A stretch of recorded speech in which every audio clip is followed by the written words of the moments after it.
जय श्री कृष्णा। कैसे हैं आप लोग फ्रेंड्स? आज की चर्चा जो होने जा रही है बेहद ही महत्वपूर्ण होने जा रही है। आज हम चर्चा करने जा रहे हैं देवगुरु के बारे में। देवगुरु देखिए बहुत ही महत्वपूर्ण प्लेनेट होते हैं, जो कि देखिए जिनका प्रत्येक परिवर्तन हर राशि के लिए महत्वपूर्ण होता है। अब देखिए जैसा कि हम सभी लोग जानते हैं, देवगुरु इस समय पर आपके द्वादश भाव में बैठे हुए हैं। द्वादश भाव में देखिए शुक्र हों तो अति विशिष्टकारी हो जाते हैं, देवगुरु हों तो आपकी अशुभता से रक्षा करते हैं। हालांकि देखिए देवगुरु यहाँ पर जो है नीच राशि में बैठे हुए हैं, यानी अपनी शत्रु राशि में बैठे हुए हैं, किंतु फिर भी देवगुरु यहाँ पर बहुत अच्छे प्रभाव देते हुए देखे जाएंगे। कारण एक तो देखिए बुधदेव ने यहाँ पर भद्र नामक योग बनाया हुआ है। भद्र नामक राजयोग जो होता है आपके फाइनेंशियल क्राइसिस के लिए बहुत जरूरी होता है।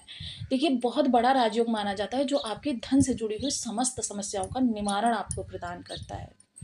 अब देखिए एक तो ये स्वराशि के हैं, दूसरी क्या है कि इन्होंने इस समय पर आपके लिए गुरु की वृद्धि प्राप्त की हुई है। गुरु देखिए वृद्धि कारक प्लेनेट है, सात्विकता के साथ हर चीज में आपके वृद्धि करते हैं।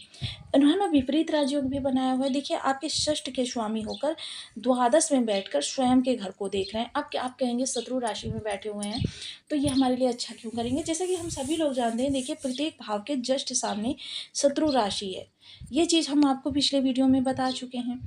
अब देखिए जब भी कोई ग्रह स्वयं के घर को देखेगा तो क्या होगा कि मतलब वो अपने स्वयं के घर के लिए अच्छा करना चाहेगा। और जब कोई बहुत ज़्यादा क्रोध में होगा, शत्रुतापूर्ण होगा, तो जहाँ उसकी दृष्टियाँ भी जाएंगी वो भी शत्रुतापूर्ण ही होगी। तो इसलिए देवगुरु देखिए कोई भी हो अपने घर का कभी भी अहित नहीं करता है।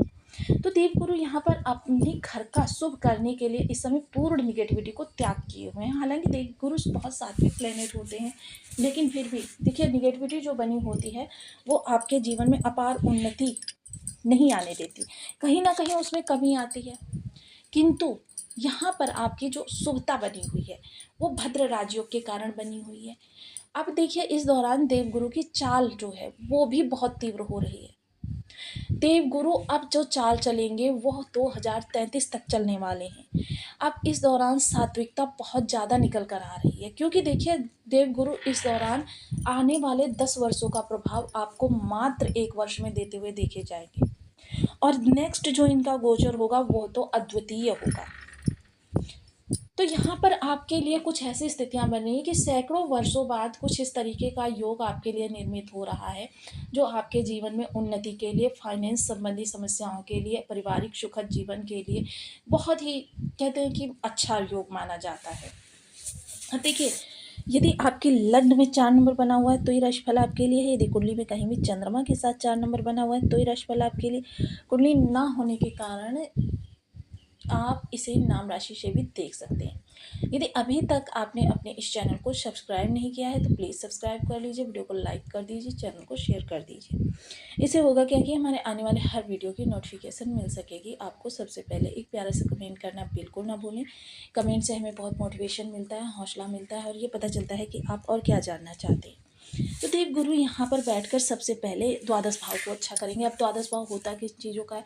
सबसे पहले जो आपकी अनावश्यक अतिव्यय हो रहे हैं उनको समाप्त करेंगे। बहुत ज़्यादा खर्चे आपके जीवन को बहुत ज़्यादा विचलित कर देते हैं कि इनकम होती रहती है जाती रहती है, इनकम होती रहती है जाती रहती है। कभी कभी ऐसा होता है कि आमदनी अटनी खर्चा रुपया, वो सारी स्थितियाँ अब समाप्त होती हुई आपकी देखी जा सकेंगी। अब बुधदेव किन किन चीज़ों के कारक होते हैं? बुधदेव कारक होते हैं कम्युनिकेशन के, कमोडिटी के, लिक्विडिटी के, बुद्धि के, वाणिज्य के, स्टूडेंट वर्ग के और टेक्नोलॉजी के, संचार के। जो आपकी संचार क्रांति आई हुई है इस संचार के साथ ही साथ फाइनेंस, बैंकिंग हो गया, फाइनेंस सेक्टर हो गया, जो आपका ब्याज का कार्य करते हैं ये लोग हो गए, सभी के जीवन में बुधदेव। और वाणिज्य है तो मोस्टली पर्सन इस समय इनके प्रभाव क्षेत्र में। शिक्षा है तो शिक्षा, देखिए बुद्धि तो देखिए प्रत्येक मनुष्य के लिए जरूरी है, क्योंकि बुद्धि के अभाव में व्यक्ति की स्थिति क्या होती है, एक निरीह प्राणी की तरीके से। तो अब यहाँ से देवगुरु सबसे पहले आपके अतिव्यय जो हो रहे हैं उनको समाप्त करेंगे।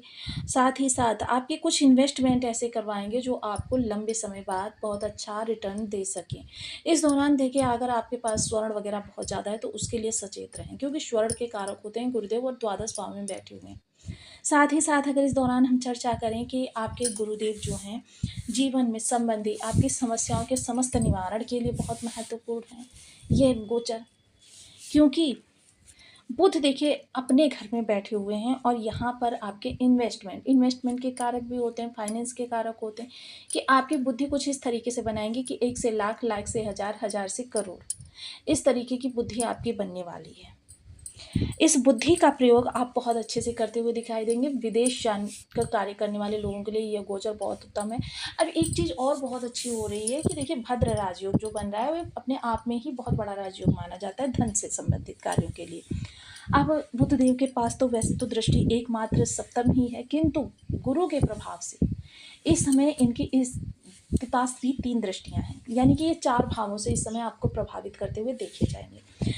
पंचम दृष्टि जो कहें वो जाएगी आपके सुख भाव पर। तो सुख के लिए आपके जो भी समस्याएं बनी होती, यानी कुछ भी आप करना चाहते थे, समस्याओं का निवारण आपको प्राप्त होगा।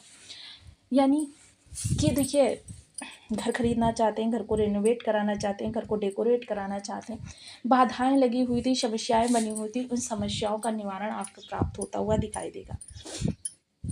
घर को आप इस दौरान बहुत, जो आपकी बहुप्रतीक्षित इच्छाएं थी वो पूर्ण होंगी, कहीं से भी वो धन की व्यवस्था हो जाएगी। खरीदना चाहते हैं, नया बनवाना चाहते हैं, इन सभी के लिए यह गोचर काल आपके बहुत उत्तम रहने वाला है। घर के लोग एक दूसरे से परस्पर प्रेम से पगे हुए दिखाई देंगे, एक दूसरे की मदद करते हुए दिखाई देंगे। जो भी मतलब एक दूसरे के बीच विचारों में मतभेद या कुछ भी स्थितियां थी वो समस्त समाप्त हो जाएंगी। लोग एक दूसरे की भरकश मदद करते हुए देखे जाएंगे।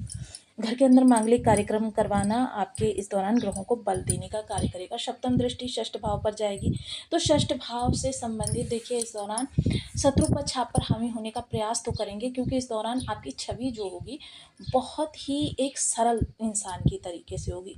लेकिन क्या होगा कि जो इस समय उनको प्रभाव प्राप्त होगा कि वह एक बार तो सिर उठाएंगे, लेकिन उसके बाद उनकी आपकी तरफ सिर उठाने की हिम्मत ही नहीं होगी, क्योंकि आपके इस योग का प्रभाव ऐसा होगा कि वो स्वयं में इतनी ज़्यादा परेशान हो जाएंगे कि फिर कभी आपकी तौर सिर उठाने का साहस नहीं कर पाएंगे।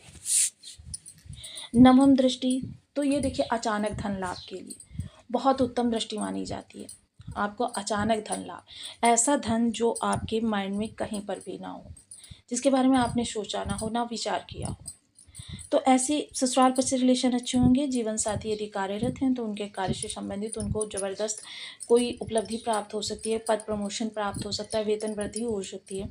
तो अब देखिए, इन ग्रहों के शुभ प्रभाव को बढ़ाने हेतु अशुभ प्रभावों को कम करने हेतु हमें कुछ विशेष उपाय करने चाहिए। गुरु के लिए ओम ब्रह्म बृहस्पति नमः, राहु के लिए ओम राम राहवे नमः। इन बीज मंत्रों का आप 1 माला, 2 माला, 5 माला, 7 माला, 11 माला का जप नियमित अपनी सुविधा अनुसार करना प्रारंभ करें। केसर का तिलक मस्तक कंठ जिह्वा पर करें। हल्दी मिश्रित जल से केले के वृक्ष अथवा पीपल वृक्ष की जड़ का सिंचन करें। नित्य प्रति धर्म स्थान पर जाएं। धर्म स्थान पर जाने से क्या होगा कि आपका नवम भाव एक्टिव होगा। इनमें से कोई भी उपाय करके आप अपने जीवन को लाभान्वित कर सकते हैं। तो आपको वीडियो कैसी लगी मुझे कमेंट बॉक्स में जरूर बताएं। चैनल पर न्यू है तो प्लीज़ वीडियो को लाइक शेयर, चैनल को सब्सक्राइब करना बिल्कुल ना भूलें। मिलती हूँ नेक्स्ट वीडियो में, तब तक के लिए नमस्कार। अपना ध्यान रखिए, स्वस्थ रहें, मस्त रहें।